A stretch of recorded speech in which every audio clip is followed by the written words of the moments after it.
Bismillahirrahmanirrahim. Iyyaka na'budu wa iyyaka nasta'in. Secretary General OIC, respected foreign ministers, ladies and gentlemen. First of all, let me welcome all of you to Pakistan. The irony is that 41 years ago, the extraordinary meeting of the OIC was held in Pakistan. It was discussing Afghanistan. And since then, all the troubles of Afghanistan started. No country has suffered as much as Afghanistan. 40 years of conflict. And then add to it recently prolonged drought, 75% of the people living off the land. And then, even before 15th of August, half the population below the poverty line. Years of corrupt governance. 75% of the budget supported by foreign aid. Now, a country in this situation, after 15th August, if the foreign aid dries up, the foreign reserves get frozen, banking system freezes, any country is going to collapse, let alone Afghanistan, which has suffered for the past 40 years.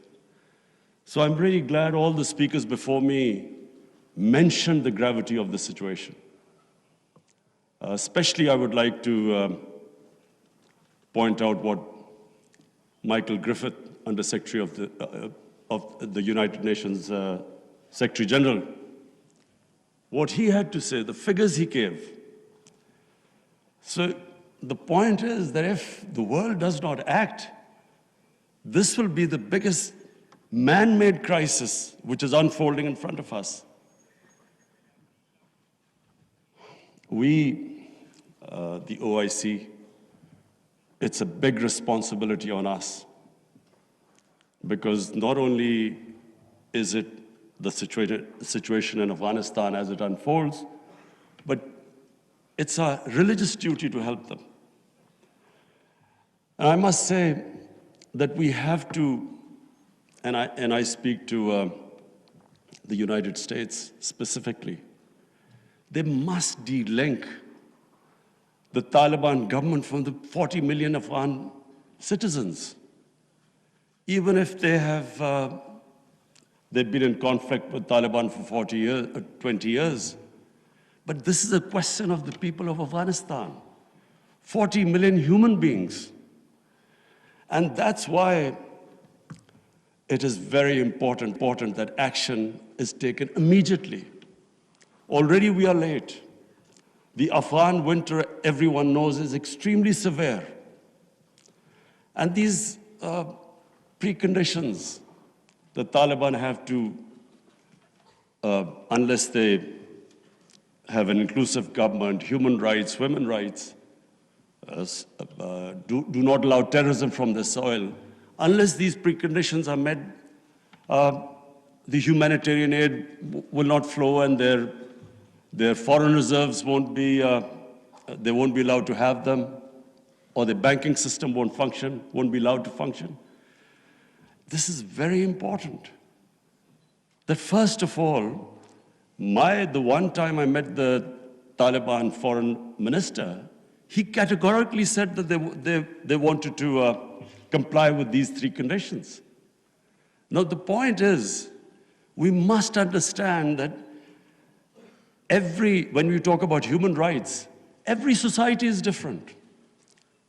Every society's idea of human rights and women's rights are different. I just give you an example of the Pakhtunkhwa province, which borders Afghanistan. Because the culture is similar, because Taliban is basically predominantly a Pashtun movement, and there are more Pashtuns on our side of the border. Now, the city culture is completely different from the rural culture. Kabul, culture in Kabul was always different to rural areas. Just like in Peshawar, it is completely different, the culture, to the district adjoining the Afghanistan border. So I give you an example. We give stipends to the child's parents to put the girls into school. But in our tribal districts or the district adjoining Afghanistan, if we are not sensitive to the cultural norms of those people, even with stipends, they won't send the girls to school. But if we are sensitive to their cultural norms, without stipends, they're willing to send the girls to school. So this sensitivity, I'm afraid, when we are talking about human rights and women's rights, we have to be sensitive about this. But my big worry is that unless action is taken immediately, and I mean immediately, because we've been saying this for now 2-3 months, unless action is taken immediately, Afghanistan is heading for chaos. Any government, when it can't pay its salaries of its public servants, hospital, doctors, nurses, any government is going to collapse. But chaos suits no one. It certainly does not suit the United States. Because what if there's chaos there, and chaos means the inability, if the Afghan government does not have the ability to fight terrorism. And we know ISIL is now a threat. It has been a threat. We have had attacks from Afghan border, from ISIL into Pakistan. So the only way you can control what is, and ISIL is capable of international terrorism. And the only reason you can deal with it is if there's a stable Afghan government. And same with Pakistan. Our worry is, and remember, Pakistan lost 80,000 people. We were the biggest collateral damage of the Afghan war. Our economy was shattered.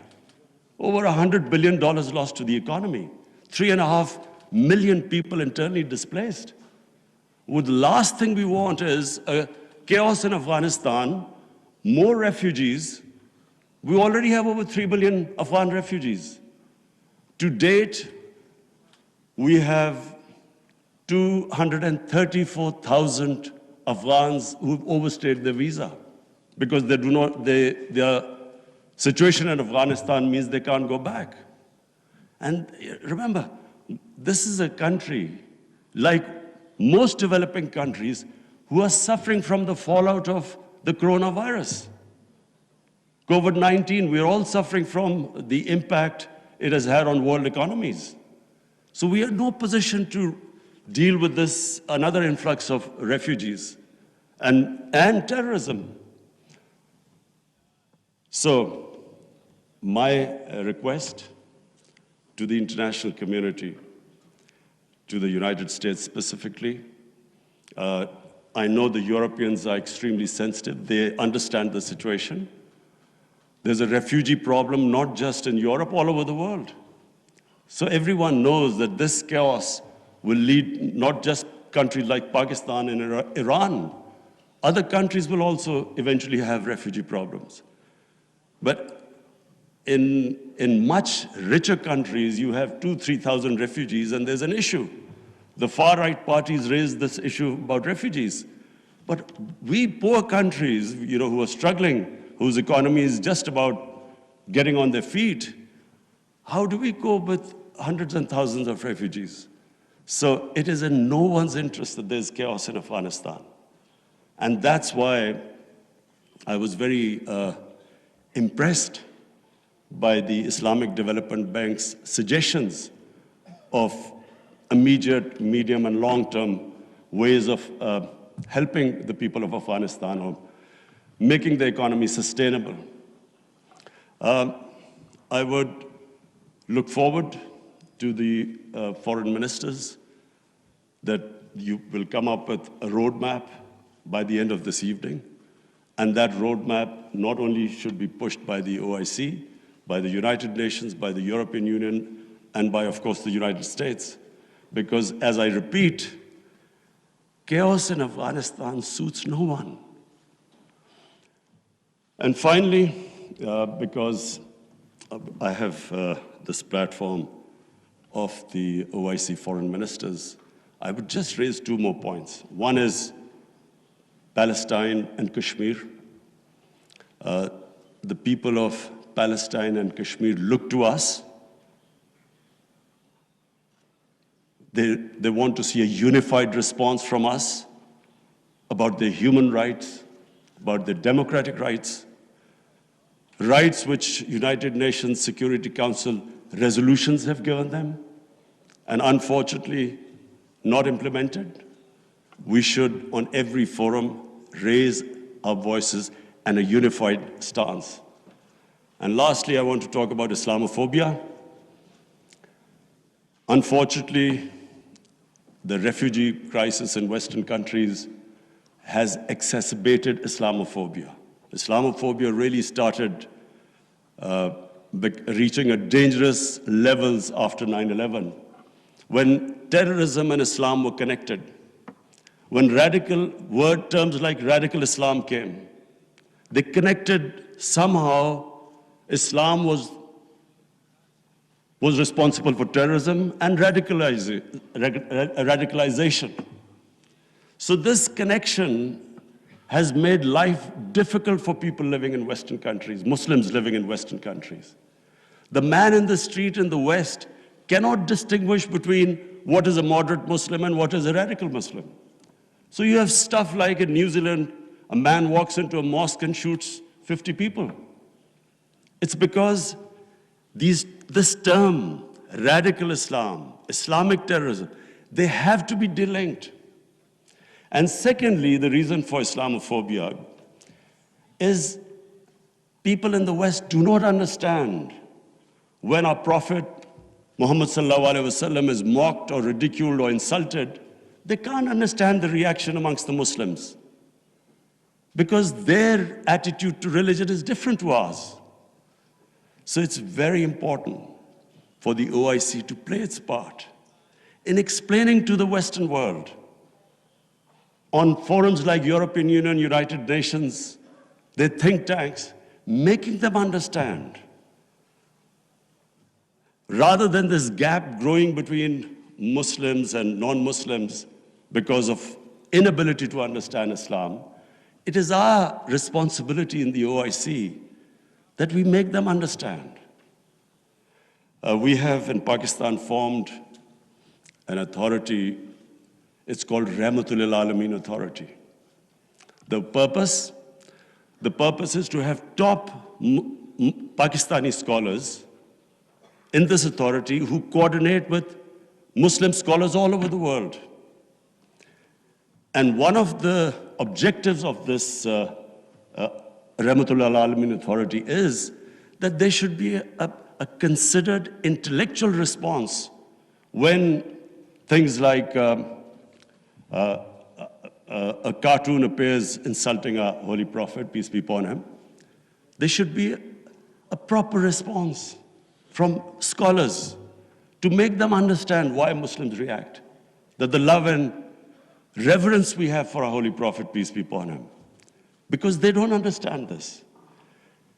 And secondly, to make them understand that our Holy Prophet was called Rahmatul Alameen. He was to bring mercy for mankind. He was not called Rahmatul Muslimeen. He was not just for Muslims. Just like our God, Allah, is God of all human beings. So our Prophet united human beings. His whole message was of love. But this is not, the people in the West do not understand this. There is so much propaganda against Islam. And unfortunately, we do not have a coherent and an intellectual, scholarly response to this. So one objective of this authority is to, in coordination with all the Muslim scholars, we will respond, and we would like the OIC Secretary General also to know about this response. We will consult you. And whenever anything happens, there should be a proper response to that. But secondly, it's also for my own country, because we feel that we can raise the morality and the ethics of our society by making people understand the seerat of the Prophet, his teachings, to raise the ethical standards in our country, and at the same time, unite our people. Because unfortunately, religion is used by elements in our society to divide people, spread hatred. The whole idea is to unite human beings under the teachings of our Prophet. So finally, I again welcome all of you. I hope we have a very productive session this afternoon, and then we come up with a very coherent a strategy, which I said immediate, medium-term, and long-term, how to get Afghanistan out of this crisis. Thank you.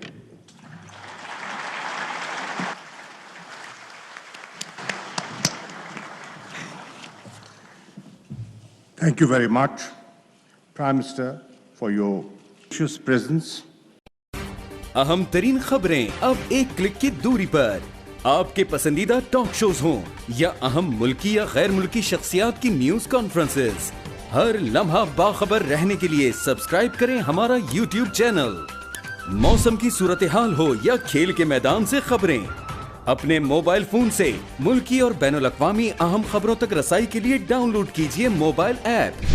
बावसूख ज़राए से मुसद्दिका खबरों, तज्ज़ियों और तबसरों से मुस्तफ़ीद होने के लिए visit कीजिए पाकिस्तान की सबसे बड़ी न्यूज वेबसाइट www.arYnews.tv। इन सब के अलावा पाकिस्तान का सबसे बड़ा फेसबुक पेज हो, सबसे बड़ा न्यूज इंस्टाग्राम अकाउंट या फिर ट्विटर, ARY न्यूज पहुंचा रहा है खबरें सबसे पहले आप तक, ताकि आप रहें हर लम्हा बाखबर।